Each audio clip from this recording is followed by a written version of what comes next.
Bienvenidos y bienvenidas a la Zumpuliche Interview con Jhon Jatenjor.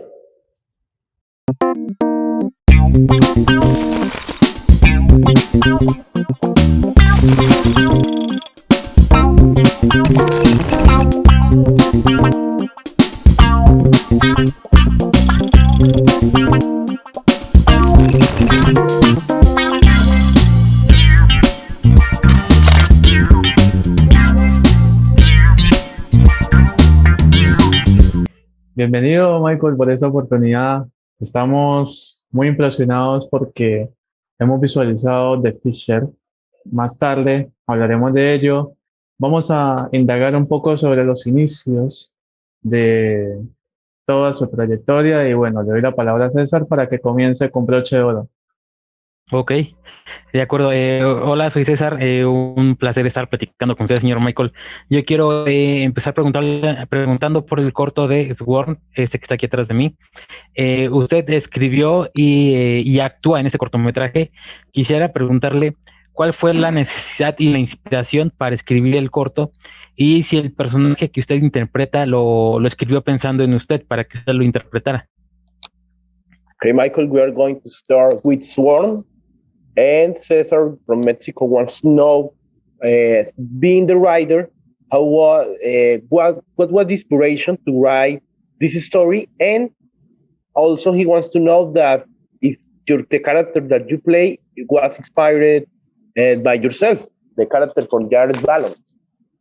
Right, yes. The inspiration came from my producing partner, Chase Cooker. He had an idea, really. And it was just mainly because he's a music person. Okay, so he's a composer, also does sound design, and he's also a producer. And he wanted to score something epic, but the idea really wasn't grounded. It didn't really have a narrative. It was more of just what we might call like a visual example of something. And I said, hey, if you're going to do this, you should make it a narrative so that we can actually turn it into something, right? And so I pitched him a narrative that had no dialogue. He liked it. I wrote the script, and it's what we call a proof of concept short film. So that short, even though it's all action, it's really an example for the TV series that we developed about Sworn. Wow. Ok, todo fue una idea que surgió directamente con el productor asociado, que es también músico y es diseñador de sonido, de hecho en este proyecto, pero esta idea, digamos, no había tomado una forma como tal, y pues ahí entraba Michael como tal, siendo guionista. Lo buenísimo acá, entendido también, y aquí me corregirá César, de que no poseía diálogo. No sé si el corto tenga diálogos, pero bueno, al principio no poseía diálogos. Esto fue tomando como fuerza con las conversaciones, pero lo que me tiene intrigado y contento es que todo esto es un prototipo para una serie que se viene de Sworn. Oh, genial. Eso está muy rifado, como dice César. Sí. César, puedes continuar. Ok. Bueno, vi otro corto de él. Él actúa en ese corto y es un corto que se llama Float. En este cortometraje, es un cortometraje muy conmovedor que habla sobre el desapego y la pérdida. Quisiera que nos hablara cómo fue trabajar en este proyecto. Float se llama el corto. Okay, now we are going to talk about your role in Float. Cesar has watched it. He said that it's a very moving piece of cinema, because tries the subject. I don't know if that word is the correct in English. You can correct me if I'm wrong. It's about detachment. It's about people letting go things. So he wants to know, yes, how do you develop this character, taking this subject? Yeah, so Float, first, I'm a writer. I would consider myself a writer-director first, and I also do a lot of producing. But I think it's really valuable, regardless of whatever it is that you consider yourself, as an artist to try other hats, because as a director, if I do a little acting, it makes me a better director. As a writer, if I do a little acting, it makes me a better writer. It's not, even though I have done some acting, that's not really my my primary focus. I'm much more interested in having creative control of content as a writer, producer, director. Okay, but now to your question about Float, yes, it is. It's about loss. It's about, as you said, I think detachment or struggle that people have with letting go. Grief is a very powerful emotion.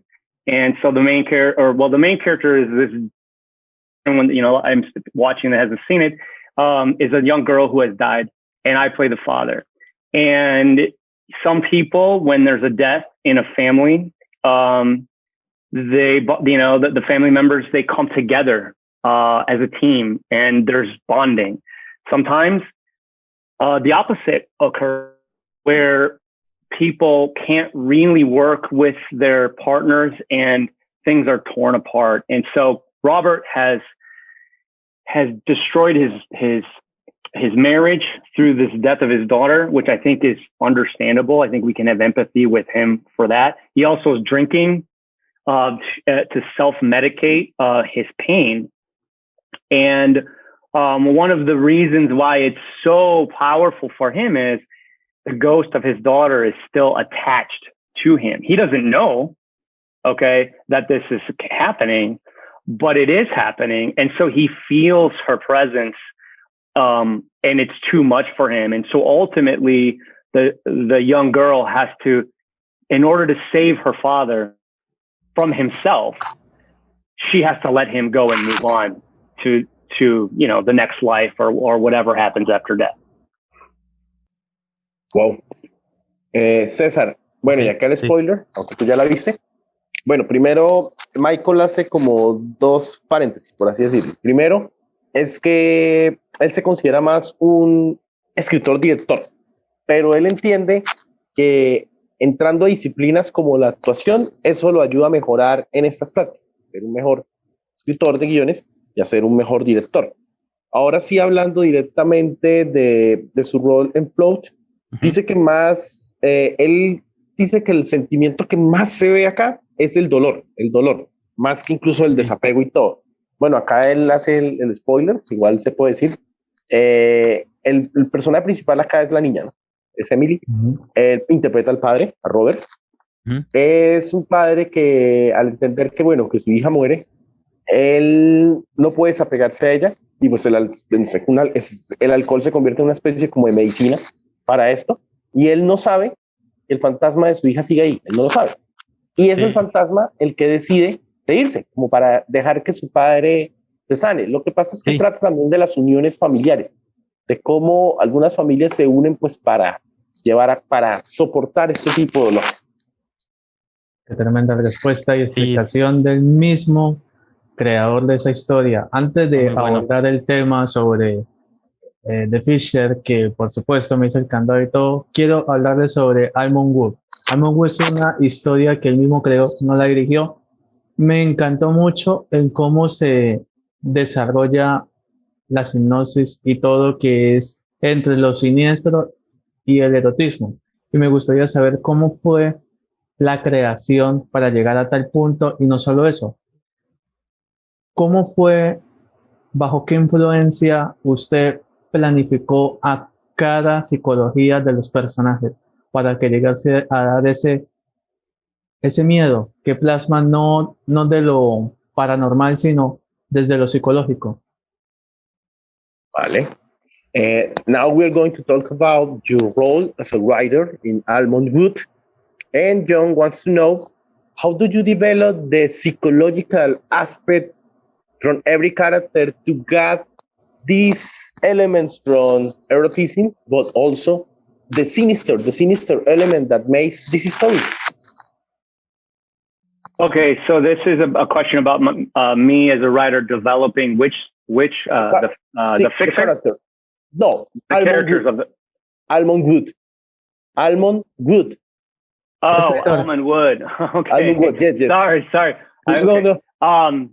Yeah. Okay. So Almond Wood is a project that I for many years I was what you would call a treatment writer for television commercials. So for about 10 years, I was working with multiple different directors, writing 15-second spots, 30-second spots. I worked on a lot of European commercials, and which is great because they're longer and they're more narratives. But as a writer, I work with the directors, and we put together treatments that we bring to the ad agencies as we're pitching these projects. So one of the directors I worked with a lot over that period of time, his name is James Frost, and he had this idea called, originally it was called The Happening at Almond Wood. And it was sort of like Sworn. It was an idea, right?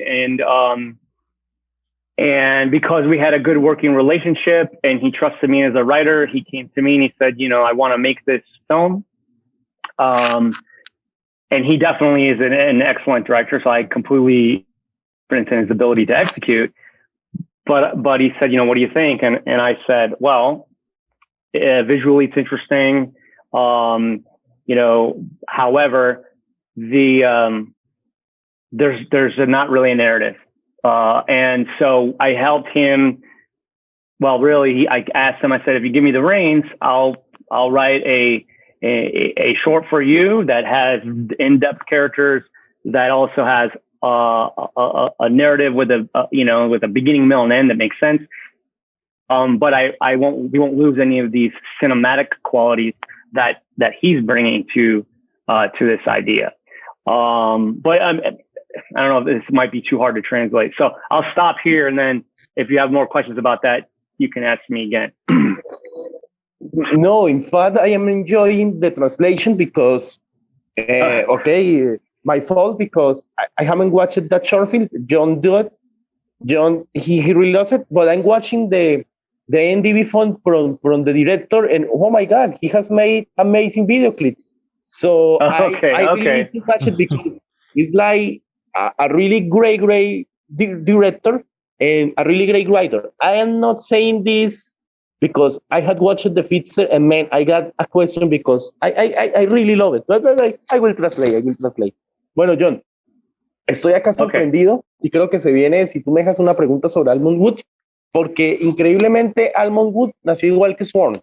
Fue una idea. ¿En qué sentido? Sabes muy bien que Michael tenía un pasado haciendo comerciales en Europa, afortunadamente, y tú sabes que en Europa los comerciales son muy distintos, son mucho más cinematográficos, más largos, no son tan cortos acá como en América. Y increíblemente, pues él se conoció con James Frost, y la idea era de James Frost, y algo se llamaba así como que este título original me encanta, algo así como Los Sucesos de Almond Wood, no Almond Wood, sino Los Sucesos. Los Sucesos. Wow. Sí, pero un nombre más, como tú sabes, con un doble sentido. Entonces, lo que pasa es que James tenía la idea, pero no había desarrollado, digamos, como ese marco, lo que tú dices, ese marco psicológico, histórico para los personajes, porque era solo la idea, de como que gente que se reunía ahí y pasaba algo. Lo increíble, y bueno, aquí Michael me dijo que pues paraba por si sentía que iba a ser muy duro traducir, y yo le dije que no, al contrario, yo estaba sorprendido y emocionado porque es que James Frost es el famoso James del dueto James y Alex, y James y Alex es el que ha hecho videos pues para Coldplay, para Kylie Minogue, para Colombian, para Norah Jones, y este viene a ser su primer cortometraje. Y le confió a Michael esto porque Michael dijo, o sea, era una cuestión como de yo confío en ti como escritor, yo confío en ti como director. Y pues si me dejas, le hago otra pregunta. A ver si la... Okay, sí. I need to do this question, Michael, reading about and listening about Almond Wood. Yes, coming back from a past, talking about James, of video clips. Yes, how you do the synergy to bring his fears, because this is his first short film. So I wanna know more because he's a director that I admire, Of course, you're a writer that I admire, and how this marriage happens. Okay, how's the marriage happen? Okay, so, all right, well, how can I answer that? Okay, so in my opinion, okay, just my opinion, there's really only two things that you need in order to make something good, okay? And that's an important word, good. Like I'm talking about good content, good entertainment, good visual content. Okay, number one is money. Okay, that's important, right? Number two is the script. And Hitchcock said it better than I can. He said, the three most important parts of a film are the script, and the script. And so let's talk about that briefly before I get into the marriage between writer and another director, right? So what's more important than those two? I would argue that's the script, the material, okay? And here's why. If you have money, let's say you're a savvy producer, you have connections with we're talking about maybe an independent feature as an example, and you're able to secure some equity funding, let's say $2 million. That's great. However, the equity investor is the rate of return on something like that's going to be 3 years at least or longer. And so they want to see that you're working quickly on a project. And what happens to a lot of producers is they get the money, but there's so much pressure from the equity investor to start going into pre-production and principal photography that they make the best thing that they happen to have, which is usually not very good. And so what happens is you end up with a bad movie that doesn't earn money back. You break a bridge with the investor and you're starting over from scratch again because that person's never going to invest in a future project with you. I would argue it's way smarter to have great material, great writing, excellent scripts, because great material not only will become easier for you to acquire money with great material, but you also will be able to acquire better actors, better everybody. If you have great material, it makes everybody else's job easier, makes the director's job easier. A good actor becomes a great actor. Okay. The editor's job, it doesn't mean it's easy. It's hard, but it's easier. Right. So to question now about, this marriage between writer and director, James Frost, a friend of mine, he recognizes that. He recognizes the power of good writing. And he also recognizes it's a limitation. Now, I can't speak as to why. Sometimes we were talking about grief earlier with Float, okay?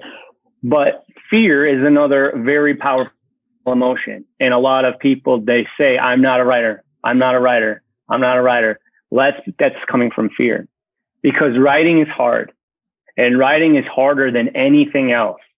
It's harder than acting. It's harder than directing. It's harder than producing. It is the hardest thing to do. And that's why most people don't try to do it, because it's so hard to really be able to write something great. Okay. And so, yeah, I think that really smart creators, smart artists recognize how difficult it is to get to have excellent material. And so when they meet someone who can write, they really want to galvanize that relationship. Every relationship I have in Hollywood is because I was a writer. Now, I've become a director and a producer, but only because I was a writer. And if you think about an example, like all of the best filmmakers, almost all of them, with the exception like Spielberg, they're writer directors. They are. I mean, Tarantino, he writes his own stuff, right? Woody Allen, he wrote his own his own material. Okay. Christopher Nolan, he writes his own scripts. I mean, I could just keep going. Okay. The point is, when you are a writer first, and Tarantino was, you get to direct that film twice, because I'm directing it on the page as I'm writing it. And now in a situation where I'm working with another director, I don't get to direct that. Learning a lot about directing because I'm a writer, because I see the scenes visually, and I'm writing the scenes with pacing, and I'm cultivating the narrative in a way that's cinematic.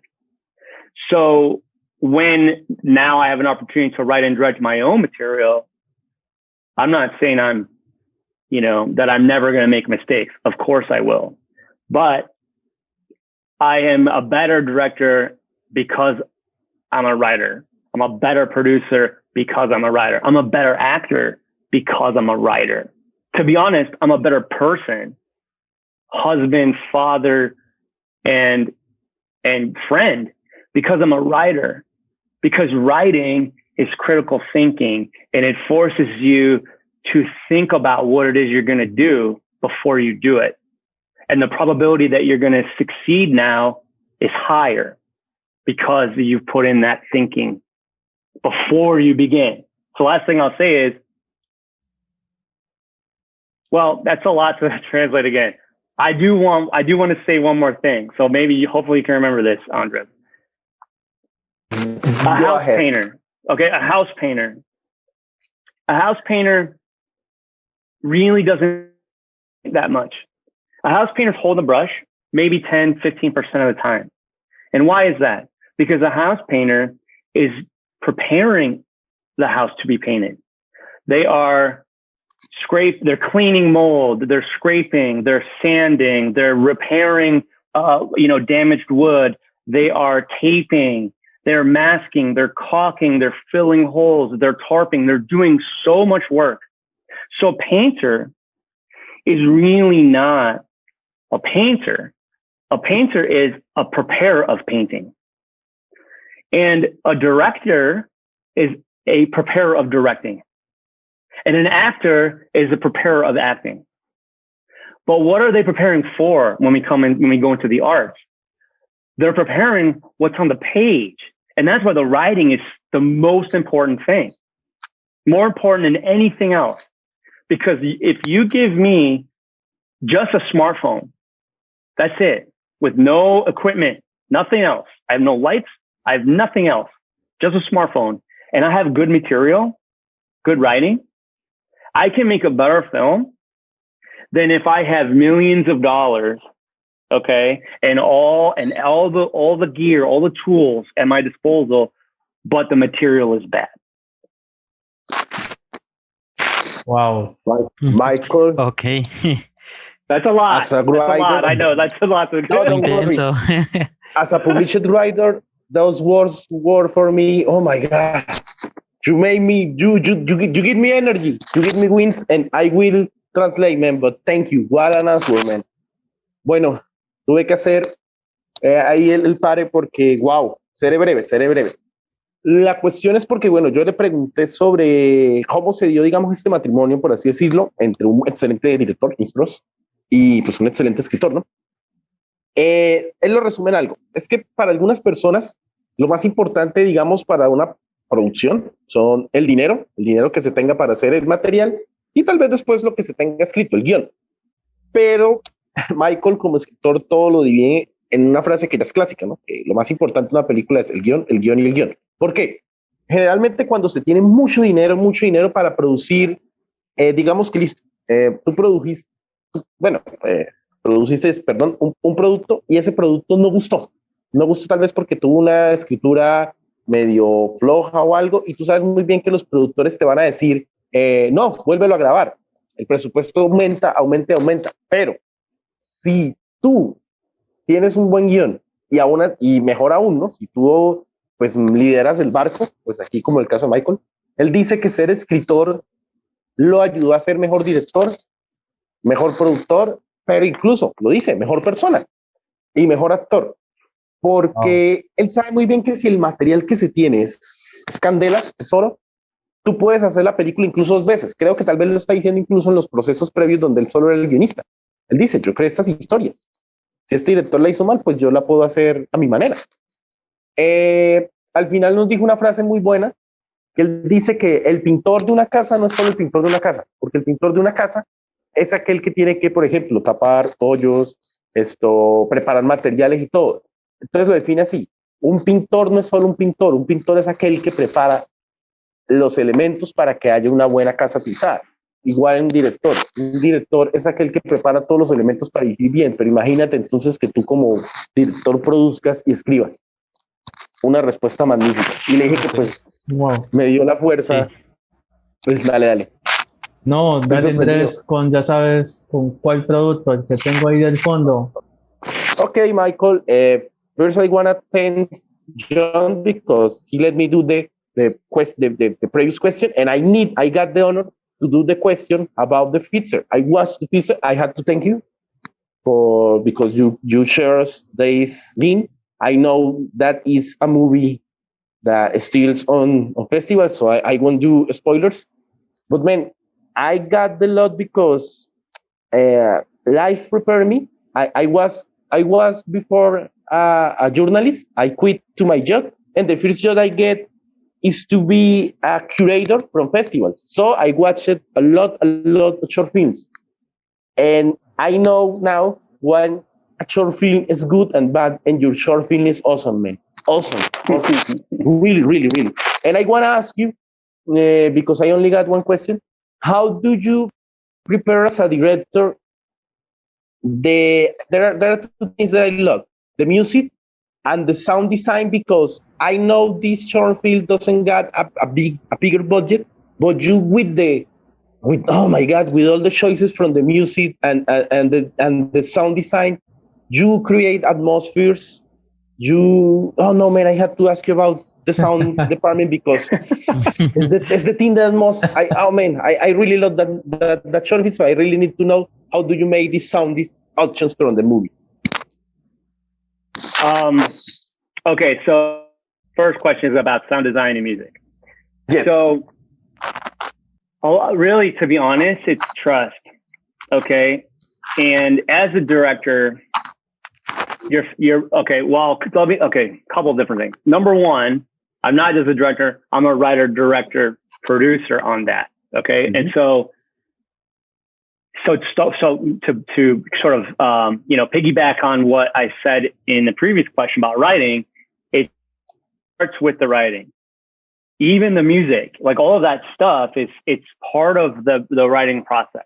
Now, because I knew at the beginning that I was going to be directing this, I actually secured my locations before I even wrote anything, which is not what I normally would do. Okay. Like if I was writing for someone else, or if I was paid to write something, or if the budget wasn't necessarily an issue. But like you said, Andres, it's not like you don't have a lot of money. So you have to be, how can you tell a story? And short form is a lot different than form.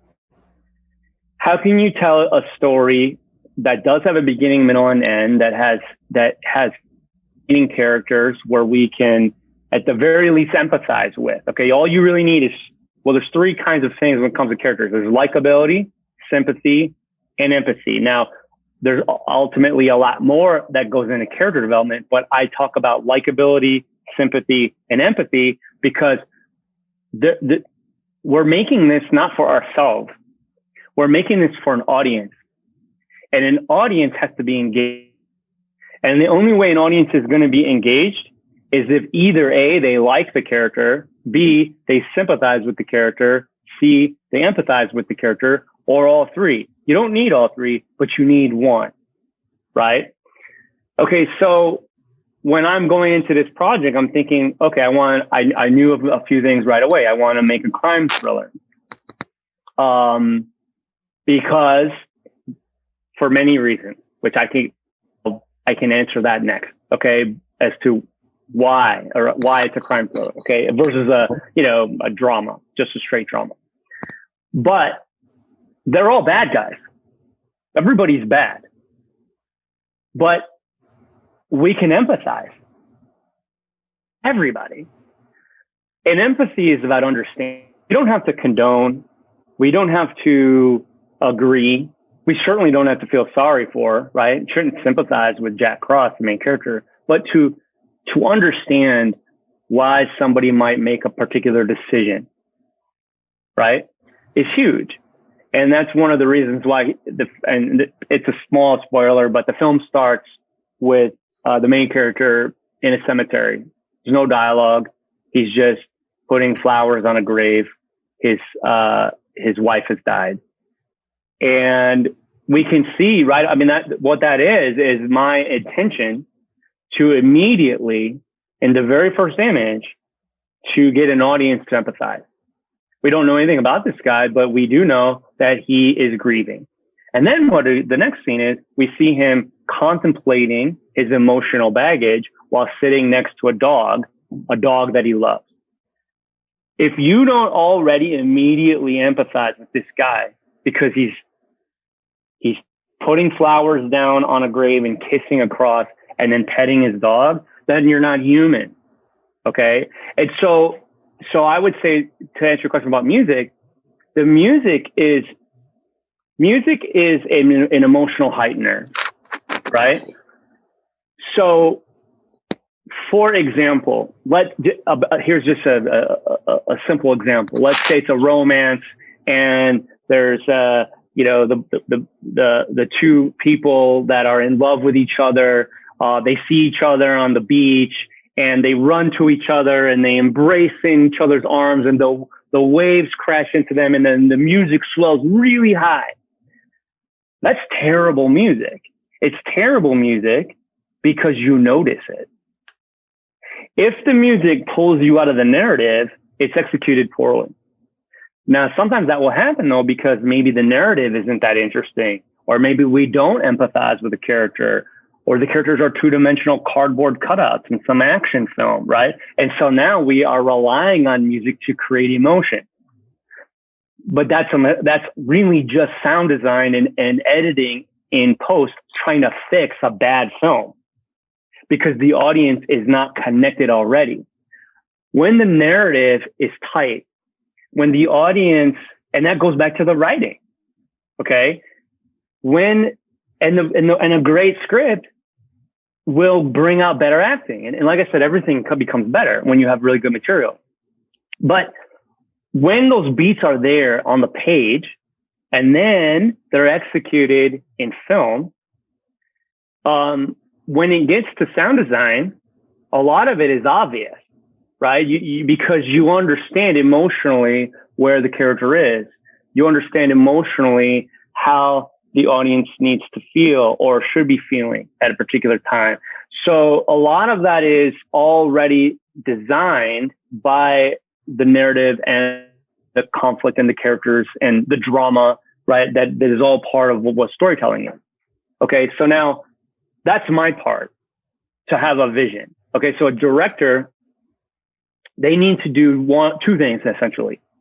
Number one, they need to have a vision. And I would say that's my greatest skill set. So for example, if we were to, like, it's the four of us, if we were to walk out to a field, literally just a field, and anywhere, could be in Colombia, could be, in Wyoming, could be in Ireland, doesn't matter where we are. Okay, we just go to some field. And what do we see? Well, most people see a field. I don't. Okay, I see the house that we're going to build already. I can see it. Now, that's vision.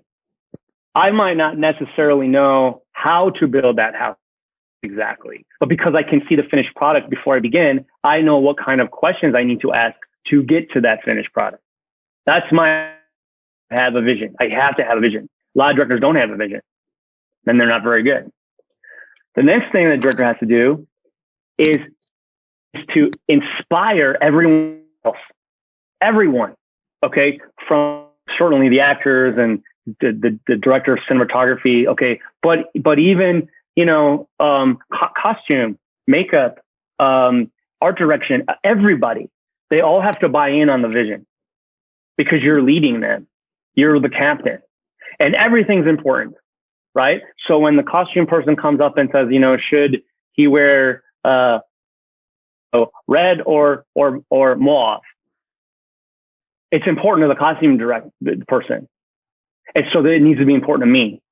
And so I'm not going to be like, whatever you think. I'm going to give them an actual direction.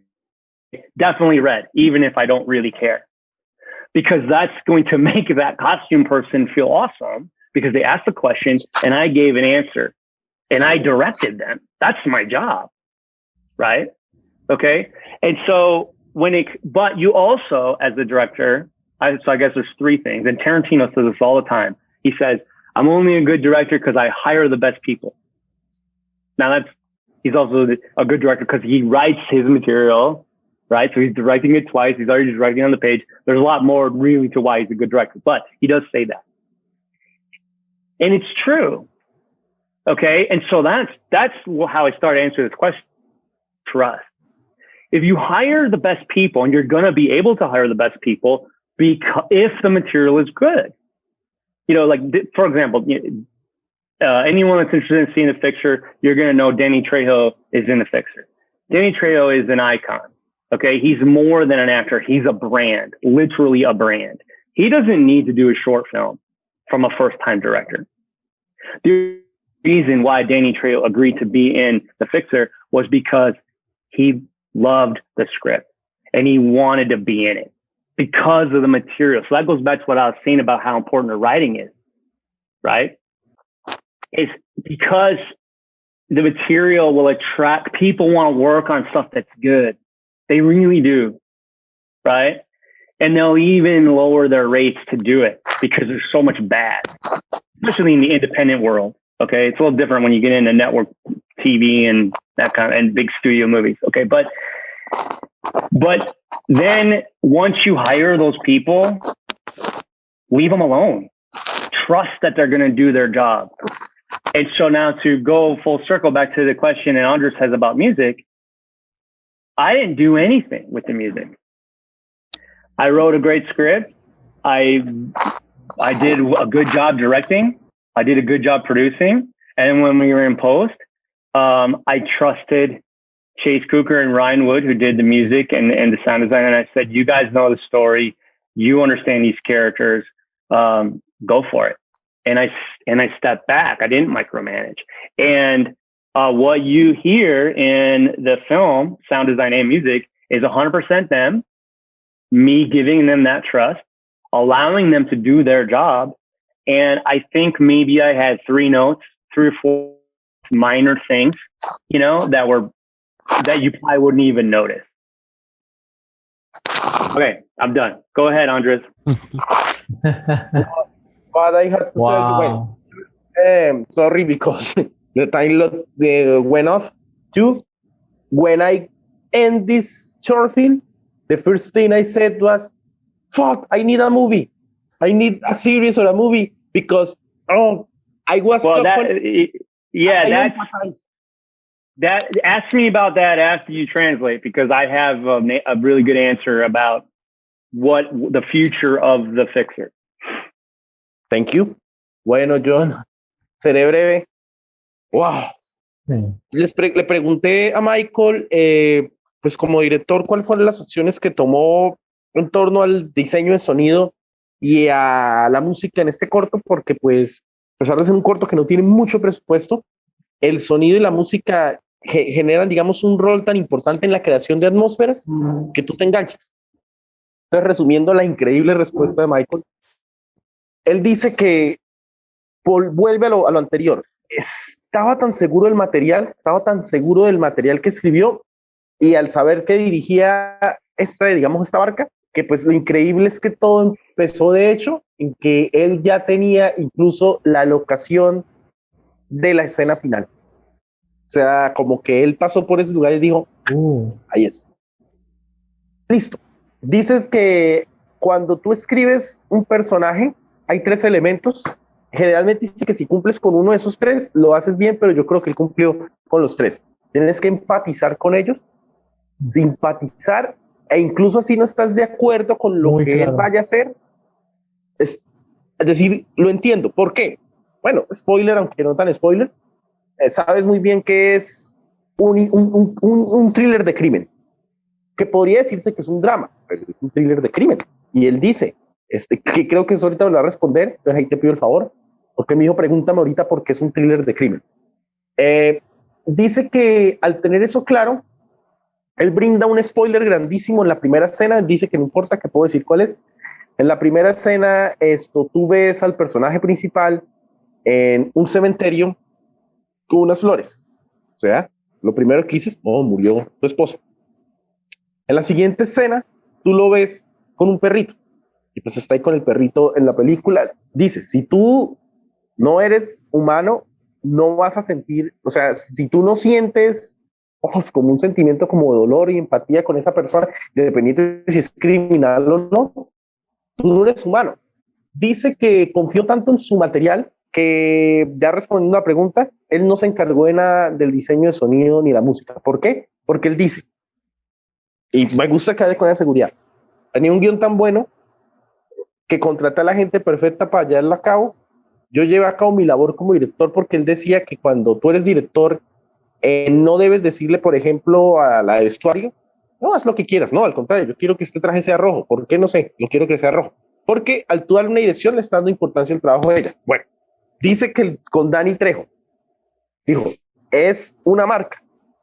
Dani Trejo no necesita hacer un cortometraje para un director, pues para su primer, me refiero, un primer cortometraje, un director, no tiene.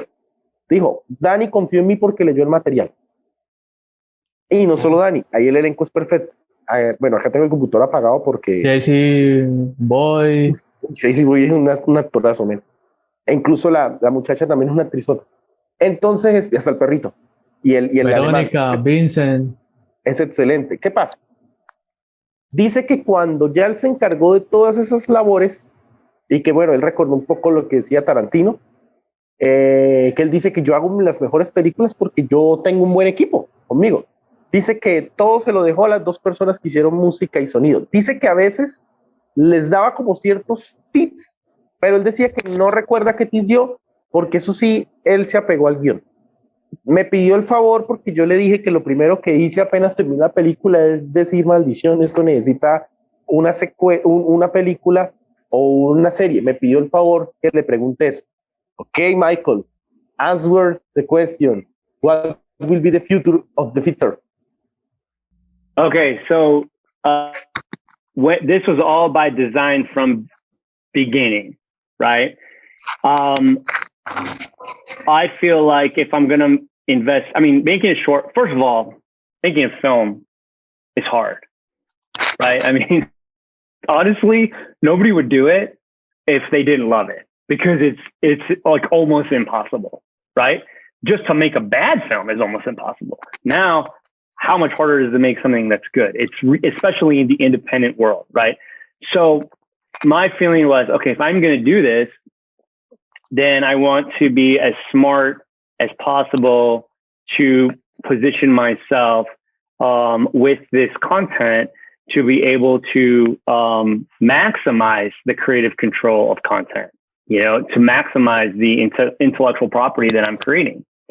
And so originally, this was designed, okay, so Andres said, you know, at the end when he watched it, he felt like, oh my God, this needs to be a movie. Like there's so much more, you know, it ends on a cliffhanger on purpose. Not everybody loves that, especially not every film festival loves that, because they're used to generally drama, like really good short films oftentimes are kind of depressing dramas, right?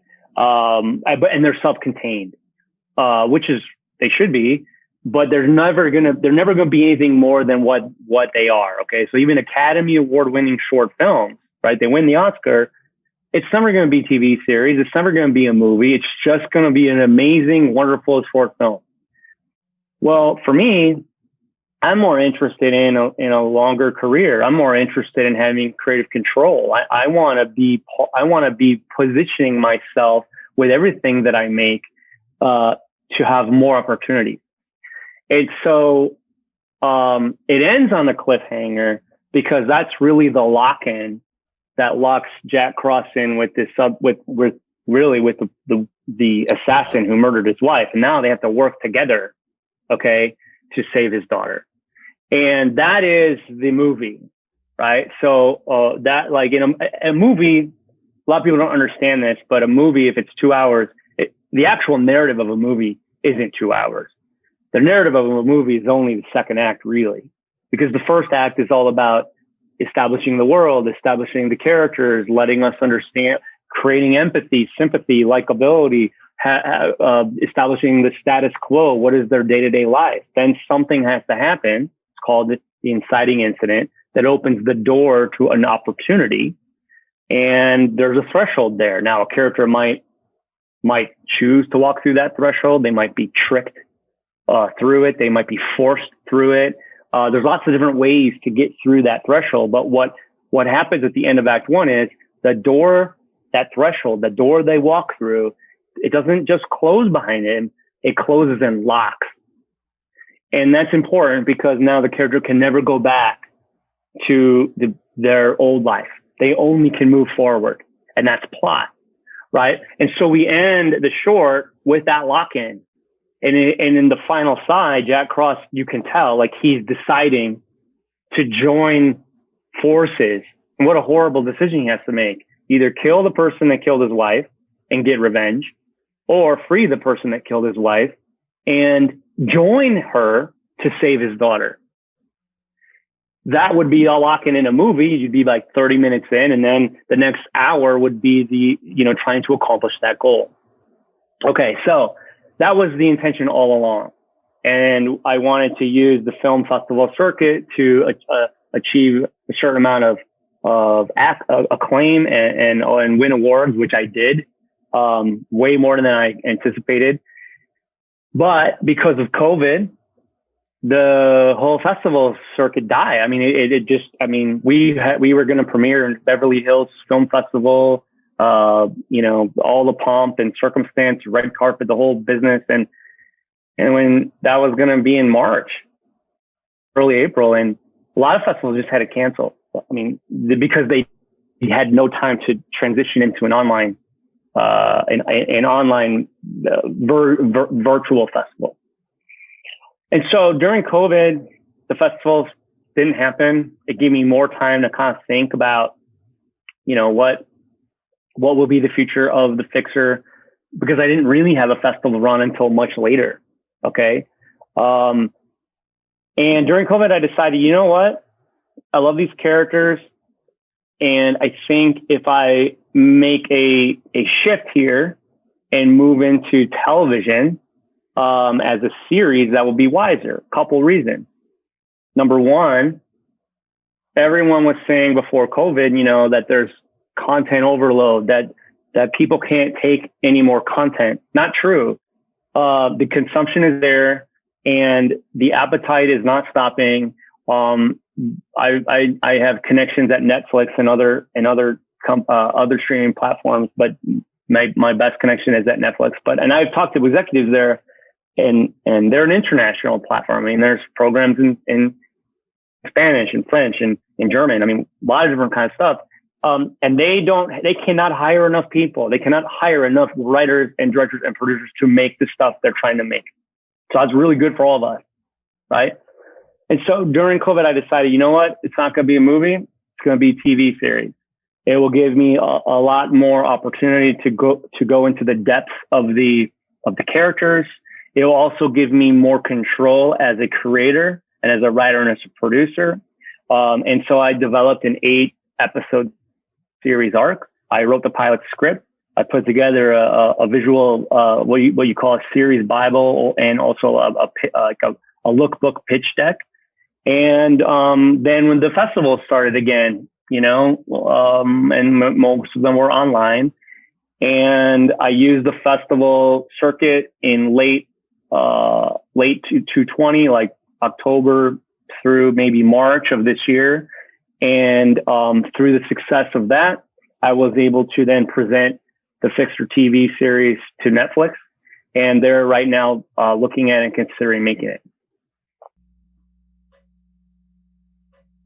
Awesome. I will translate. Bueno, John, seré breve. Él dice que generalmente cuando se presentan cortos, y digamos son cortos que han ganado el Oscar y eso, son trabajos que están pensados para que terminen ahí. ¿Qué nos comenta acá Michael? Él dice que hizo este cliffhanger, a propósito, nos revela acá la trama, así que perdonen el spoiler porque pues él nos da el permiso. Resulta que al final uno ve que pues, el personaje principal tiene que tomar una dura decisión. ¿Libero a la persona que mató a la esposa o me uno a ella para salvar a mi hija? Es un cliffhanger durísimo y él dice que muchas veces incluso en los festivales odian eso, odian los cliffhangers. ¿Cómo así? No terminó tu corto. Él dice que sí iba a hacer una película, Okay. Porque pues él estaba esperando, de hecho ya el corto ha ganado muchos premios, él dice que no imaginó este buen recibimiento, él iba a esperar toda esta temporada de festivales para pues obviamente lograr los contactos para hacer la película, pero el problema es que aunque no lo parezca, el circuito de festivales cerró. De hecho, le iba a estrenar en el festival de Beverly Hills y no se pudo. Terrible. ¿Qué pasa?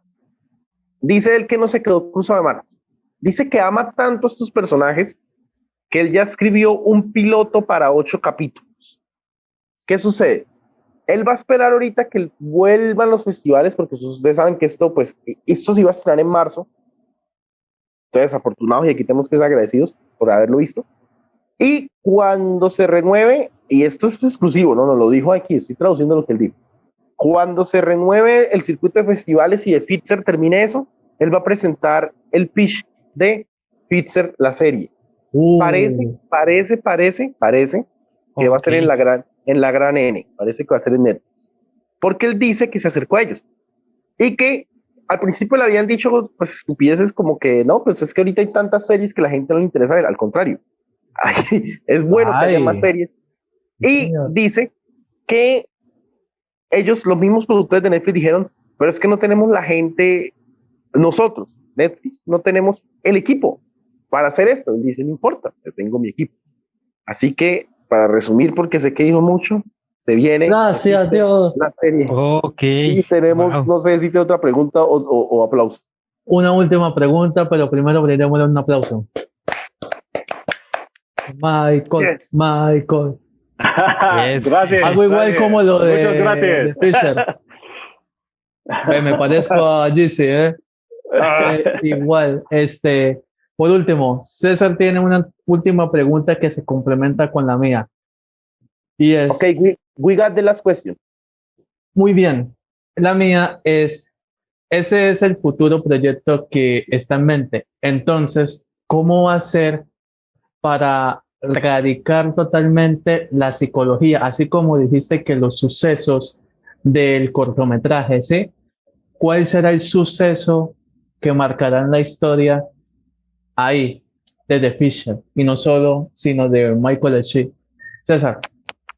Ok, mi pregunta es, él ha estado en muchas partes de una producción, ha sido productor, guionista, ha actuado, incluso ha manejado el boom.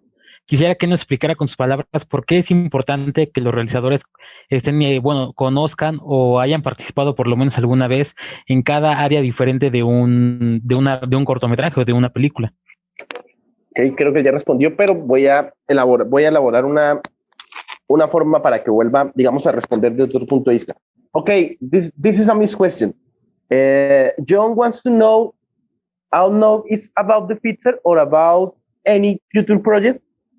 What will be, John, ¿cuál sería el suceso que marque el desarrollo de feature?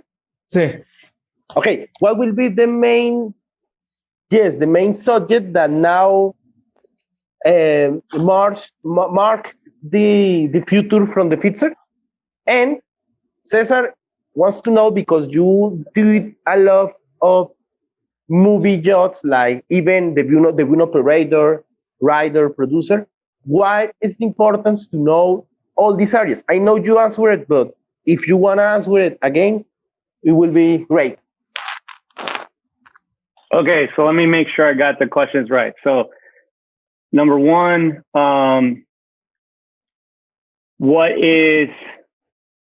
it's not what the future of the fixer is really, no. So what is Jhon wants to know exactly? I think John wants to know, yes, what will be like the psychological or the main reason that with more the fixer now as an history, Oh, okay. So what will be the attraction of the fixer to an audience? Yes, but yeah, now okay. And then the other question, well, let me answer that first, and then you can then remind me what Cesar's asking. Okay, so a couple of things. When you see the short, there's a lot of people making mistakes when they're making shorts and films in the independent world. Okay, and sometimes your own ambition is your greatest obstacle. I'm going to repeat that because anyone watching this, hey, please listen to that. Sometimes your own ambition is your greatest obstacle. And so oftentimes films are bad because they have too many characters. They have too many locations. It's just too big, right? And then it becomes very difficult to execute. So that's one of the reasons why the fixer is 4 characters. And even though it seems like it's got 5 locations, I picked a location. The house is in this lot as the garage, which is in the lot as the hill that overlooks LA, which is the same lot as the driveway. So I have 4 different locations, all at the same place. Now that's all by design. That's what a producer does, a smart producer, because I need to think about, how can I maximize the feeling of multiple locations while at the same time not wasting time and energy and money and having a company move to some other place, et cetera, et cetera. And then the cemetery was a different location. But certainly, to answer the question, the world is bigger than that, right? And the main characters, Danny Trejo, would reprise his role, and so would Jack Cross and Camilla and the characters that are in the short. But it's really about the underworld of Los Angeles, and there's multiple gangs. There is a fictional version of the Mexican Mafia. It's not really the Mexican Mafia. It's fiction. Okay, just like Sons of Anarchy is a fictional version of the Hells Angels, same kind of idea. But there's Asian gangs, there's black gangs, everything from Bloods and Crips to the Watching. Okay, so being in Los Angeles, which is an incredibly diverse, multifaceted city with many, many, many different ethnicities. And there is criminal activity, in lots of places from lots of different ethnic groups. I can fictionalize those groups, and it allows me to tell multiple narratives from multiple perspectives, while at the same time embracing diversity, and creating equity within people of color, especially, right? Whether you're Latinx or Latino or African American or you're Asian, whatever. Okay, so I wanted to be able to create a world where the only white person really is our main character, Jack Cross. Okay, and there are instances in not lots, but there are instances where minority groups and minority gangs will bring in white members as part of their group. So that's not unbelievable. Now, what would make this story different than other types of criminal crime thriller narratives that we've seen in the past is because of the villains. And the villains short, his name is St. Martin. He's only referenced. We don't see him. Okay. He's fiction. But in the series, he's actually dead. Everyone thinks he's dead, but he's not really dead. So what I thought was how interesting it would be if mob bosses from multiple different types of crime families, in order, as they have heat on them, the FBI, the feds are on them.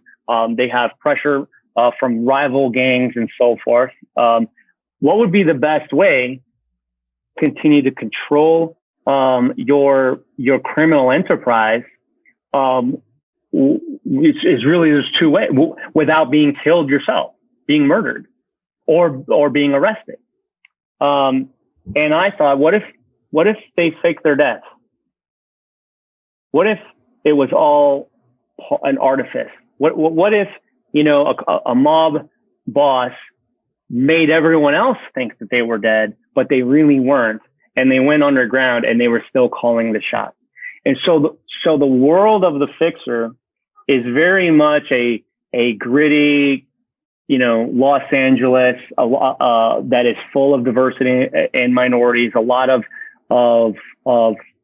parts of Los Angeles that the larger international audience may not have been exposed to. So that's one part. But the villains in the series are part of an underground, dead mobsters who aren't really dead. And so you have this sort of very realistic, gritty truth of the current Los Angeles of today. But then you bring in the villains, which are almost Gotham-like. Okay, they're not completely 100% comic book. Okay, but they're also not really 100% real. Okay. And so what I thought would be so interesting is if I can take real people that really did die, that were part of crime syndicates, and I can resurrect them in an underground organization that doesn't really exist. Now it's a bit of an alternate reality, an alternate reality of fiction in a present context. So, it would never work with Al Capone because he died so many years ago, but just because I don't want to give any spoilers, but as an example, imagine if Al Capone or Elvis, right? Not a mobster, but whatever, any kind of celebrity really didn't die, and they were still operating and pulling the strings like a puppet master, and the people that are out there are really just marionette dolls controlled by these puppet masters. Now I can take a real historical figure that really lived, that really was part of a real gang in Los Angeles. I can resurrect them through fiction. And everything that happens in the narrative as of now, none of that stuff really happened. And so I don't need licenses to be able to create this fiction with these real former mob bosses that technically are no longer with us. Wow. Wow. Oí esta respuesta y más deseo verlo. Voy a ver cómo Hay una cosa que él dijo antes que la voy a traer acá, que él dice que cuando una persona tiene una visión, digamos, si tú ves ahorita un campo, la persona normal verá un campo, pero tú verás la casa, y así tú no sepas cómo construir la casa, tienes la visión de cómo es la casa. Pero él también nos dice que es una frase que quieren enfaticemos, es que a veces tu mayor ambición puede ser tu mayor obstáculo. Y él dice que las razones por las que muchas películas fracasan es porque hay muchas locaciones y muchos personajes. Él dice que la locación, que él no mentía cuando decía que ya tenía la locación. De hecho, el garaje, bueno, la sala y la vista a Los Ángeles, todo está en la misma locación. O sea que él solo gastó dinero en 2 locaciones. Ese lugar donde hizo 4 locaciones y la vista y el cementerio, no más. Ahora sobre el futuro. Dice que acá, y seré breve, resulta que se habla de un enemigo, tal Michael. La cuestión es que supuestamente este Michael está muerto, supuestamente. Lo que se viene ahora es que él hizo a propósito que este piloto, por así decirlo, fuera una sola locación y fuera una historia pequeña, porque el resto se va a desarrollar en Los Ángeles, uno, con todas las bandas que hay, de latinos, de asiáticos, pero dos, hay una subtrama que es más interesante. Supuestamente la persona que ejecutó este crimen está muerta, pero imagínense si todos los grandes criminales, que esto es una especie de spoiler, él dice que no Al Capone, pero va a decir Al Capone, pero incluso podría decir Nelvis, que no es criminal. Imagínense que todas estas personas que fueron dadas como muertas, en realidad no estén muertas y estén controlando todos Los Ángeles. Entonces él dice que gracias a esa premisa, él puede ficcionalizarla muchísimas y no le van a pedir obviamente derechos. La vida, no sé, de varios mafiosos que están muertos, supuestamente, y decir, no lo están controlando Los Ángeles. Entonces, el único personaje blanco que va a existir en la serie es obviamente Jack Frost. De resto, todos van a ser personas de distintas bandas controladas supuestamente por personas muertas. No voy a decir más nada. No sé, chicos. Wow. Sí. Michael se merece otro aplauso. Sí. Oh, en serio, eso es increíble. De hecho, sus redes sociales, sí. Un saludo para Colombia, México, y ojalá que el día que tengamos así sea el DVD de The Picture nos lo firme algún día. Okay, Michael, now you got the camera. Please give us to the people that is watching this your social media so they can follow you. If you want to say hi to Mexico, Colombia, the channel, go ahead and please, man, when the DVD of the feature is finally out, man, you can sign it. No, man, I'm amazed. So I'll sign it. Yeah. Yes. Okay. Viva Mexico, right? My wife is Mexican, so I am, and my kids are biracial. So I have all three of my kids. I have two girls and one boy.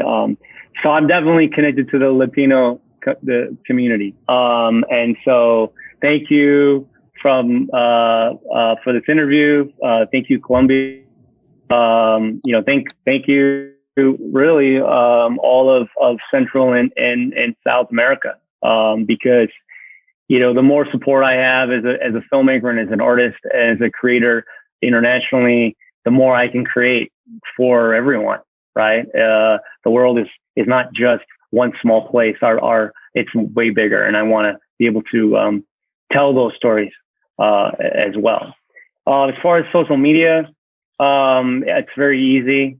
My full name, Michael Schilf, pretty much at every, at Michael Schilf Instagram, at Michael Schilf Twitter. That's how you'll find me. My website is www.michaelschilf.com. I'll spell it MICHAELSCHILF. Again, that's MICHAELSCHILF. And I'll leave you with this. My last name is German. I'm a European mutt. I'm a whole bunch of stuff: German, Irish, Danish, or Norwegian, Danish, a little bit of French, a whole bunch. Okay, but the last name Schilf means weed in German, not marijuana. Okay, it's the weed that no one wants, right? The weed that's growing in your yard, the weed that will find the tiniest little crack in the concrete and still find life. Okay, and what I love about that is it's not the prettiest plant. It's certainly not a flower, but people spend a lot of time and energy trying to to eradicate it, to destroy it, to rip it out. And guess what? It keeps on coming back. It keeps on coming back. It keeps on coming back. So it's a hardy plant full of endurance. And that's very much who I am as a person. Wow. Ok, yo no sé si alcanzo a traducir esto, o le pido la foto o traduzco. No, traduce poquito. John. Ok, no, es que él quería decir, bueno, aparte que él contó que la esposa es mexicana, que él tiene una mezcla extraña porque tiene algo de noruego, algo de francés, algo de alemán. Y su apellido, que bueno, que no lo estaba deletrando, bueno, ya sabes cómo es, dice que significa mala hierba en alemán. O sea, y él dice que no se siente mal con eso porque habla de la hierba que a pesar de que la cortan y todo, de que no es una flor, no es bonita, sigue creciendo en eso, y él dice que él siempre enfatiza eso.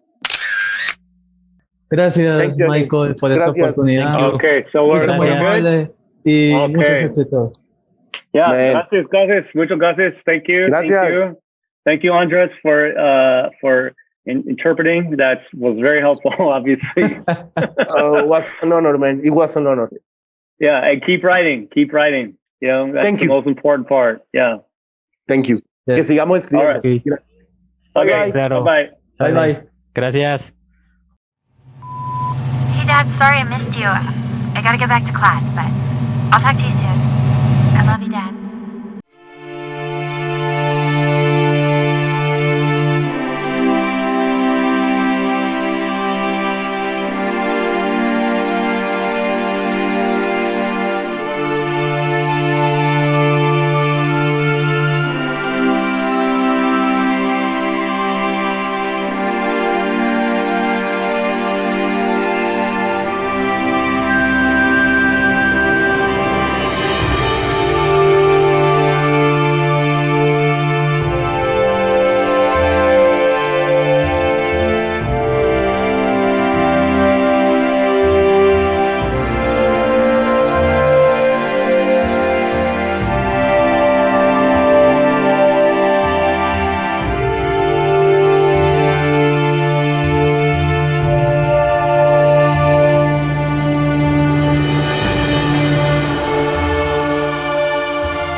Ya saben, en la Publishe Interview con Jhon Jatenjor los invita a suscribirse, darle me gusta, compartir y disfruten de estas grandes entrevistas inéditas a las grandes celebridades del séptimo arte a través de las traducciones simultáneas del inglés al español y del español al inglés y muchas curiosidades más.